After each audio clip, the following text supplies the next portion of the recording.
Hey, it's Justin, and this is my submission to the recent 3 Blue, 1 Brown challenge to create my own math video. And the most important thing that I learned from this is that it's never too late to pick up math again. I've been a fan of math and just relearning its concepts in the video series for quite some time now. And it's been really fun to learn something myself to the extent that I'm able to share it with you. And what's also really fun is not only a different kind of math, but also to a different way of thinking about math and a different way of actually doing it, at least for me, that I found. So I'll get into it. So when I looked at sports scheduling, it's something that I think about a lot. As a sports fan, I look at the schedule and I follow individual teams. And here I've got a sample schedule, and we all sort of take it for granted because we follow a single team, and we don't necessarily know what are all the possibilities and complexities that go into making a sports schedule. And so in the course of this, I decided, hey, let's uncover what those actually are. How would I uncover what all those complexities are? And why don't I actually try and see how many possible seasons are there to create? And so when thinking about this, I decided with some starting assumptions, single round robin tournament style, where everyone plays each other once, there's no bye weeks, and that there's parity throughout the league. Every team is equal. So I created myself a league table for the purposes of conversation. Instead of saying alligators, eagles, falcons, bears, I'm just going to say A, B, C, D, E, F, G, H. If I look at the number of possible matchups that there are, I put it out on paper, but this is what those combinations possibly are for AB and BA and home and away. I think to keep things simple right now, I'm just going to alphabetize and choose the first top 28 possible matchups that can occur in any given week. And I'll just use that as my model, but I'll return to what it's like to include the other possibilities later on in the video. So when I think about a round in a week, great, I've got all my possible matchups. And I could start creating my schedule with my first week, and I'll choose the easy week, A, B, C, D, E, F, G, H, right?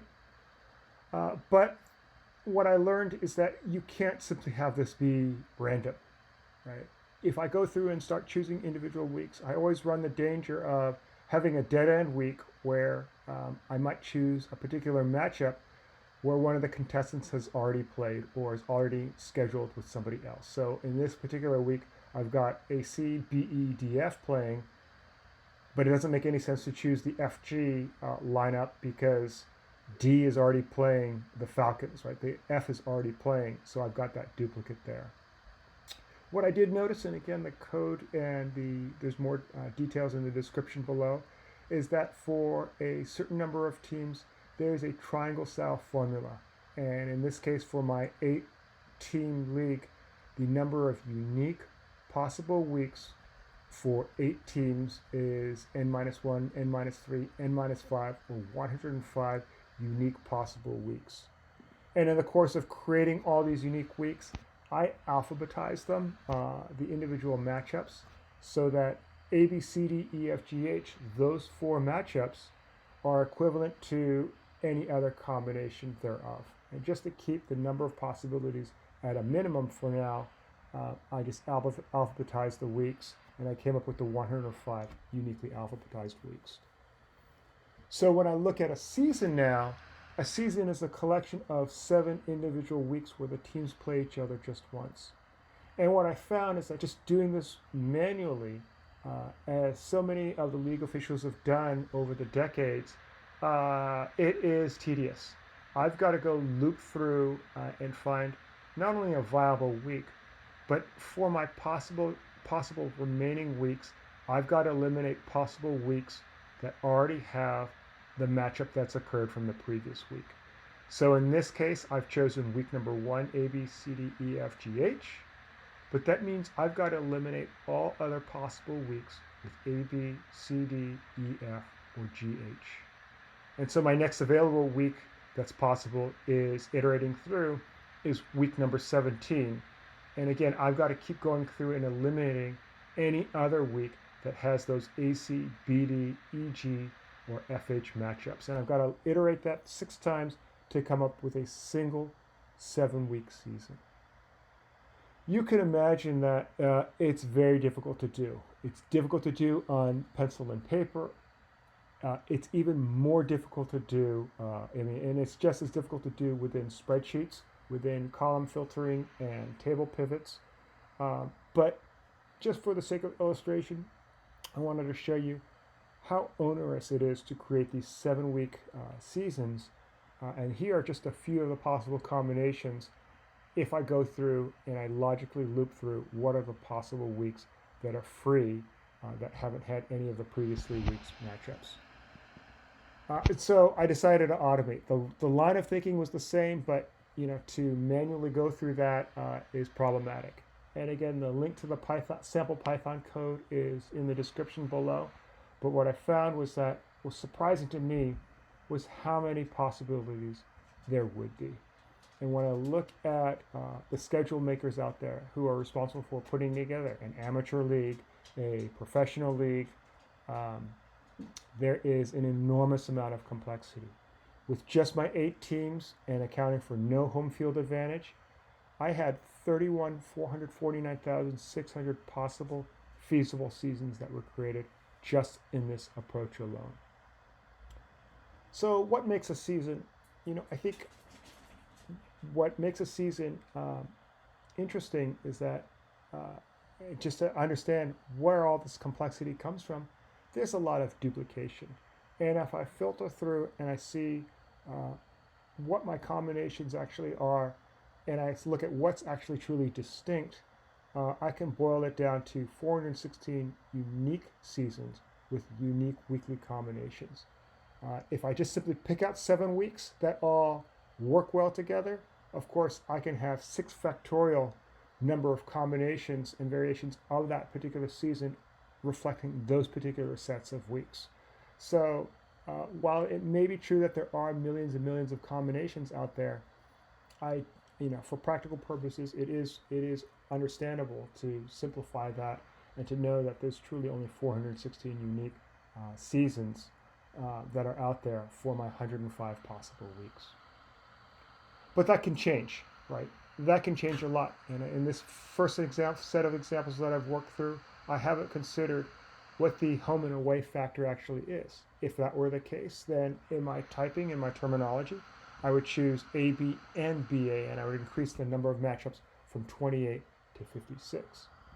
And if I actually cared about game order and I cared about home and away, well, with 8 letters, I have 8 factorial possible permutations for weeks, up to 40,320 weekly permutations, given the 56 matchups that can occur. And if I think about 40,000 weekly permutations and trying to iterate that through to the number of possible seasons, I'm actually still calculating what that actually is. Likewise, there's additional complexity when I simply add in 2 additional teams. By adding in 2 additional teams alone, I can see that there are 10 factorial now of permutations that are out there. So there's a huge amount of complexity just simply by adding 2 additional teams. And the sheer number of seasons that are now possible with a 9-week season and 10 teams and 90 possible matchups or 45 possible matchups, I'm still calculating what that is. So what this drove was a different approach to math. Most of the math, I'm of a certain age where a lot of the math that I did was simply on paper and pencil, and it wasn't necessarily driven by automation. But I think what's really powerful about what's out there now is that it's relatively simple and for people to learn how to program something to get at the results and get at the analysis of what you want. One of the surprising things for me was not only the idea of dead-end weeks that I talked about, but dead-end seasons. Uncovering seasons where weeks had already been taken into account and they covered up the available matchups in all future weeks, and so I couldn't choose what a feasible seasons were just simply by choosing the first 3 weeks of this particular season. These are incredibly difficult and frustrating to detect manually if you were to go about this manually in the approach. But again, by automating this, I can identify what a dead end season is, and when the code runs correctly, I can skip over it um, and avoid a lot of that heartache when it comes to creating a schedule. The other thing that I found as a really unique way of learning this is that by automating the math and the analysis behind it, I was able to come up with insights faster.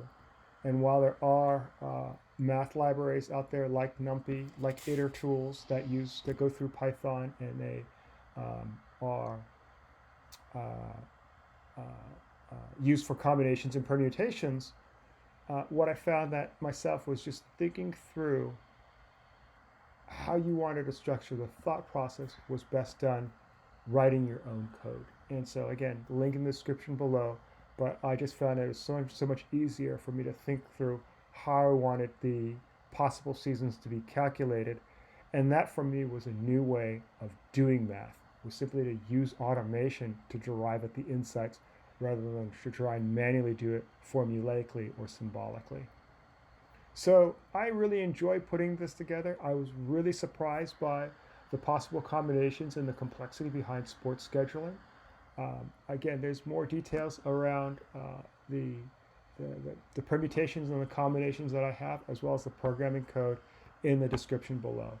So thanks so much for watching, and I really did enjoy submitting this for 3 Blue, 1 Brown.